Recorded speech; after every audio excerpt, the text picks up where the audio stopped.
बीवी कौन है? किसी ने एक बुजुर्ग से अपनी बीवी की बुराई बयान की। बुजुर्ग ने जवाब दिया, तुम्हारा धोबी कौन है? उस शख्स ने कहा, बीवी। तुम्हारा बावर्ची कौन है? उस शख्स ने कहा, बीवी। तुम्हारा सफाई वाला कौन है? उस शख्स ने कहा, बीवी। तुम्हारे घर का ध्यान कौन रखता है? उस शख्स ने कहा, बीवी। तुम्हारे घर और माल दौलत की हिफाजत कौन करता है? उस शख्स ने कहा, बीवी। जब तुम बीमार हो जाते हो तो तुम्हारा ख्याल कौन रखता है? उस शख्स ने कहा, बीवी। तुम्हारे बच्चों का ख्याल कौन रखता है? उस शख्स ने कहा, बीवी।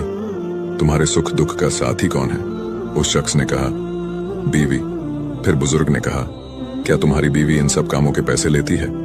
उस शख्स ने कहा, नहीं। फिर बुजुर्ग ने कहा, तुम्हें बीवी की बुराई नजर आई, मगर ये सब अच्छाई नजर नहीं आई। एक लड़की अपने वालिदैन का घर छोड़कर आती है, उसके एहसास और उसकी तकलीफ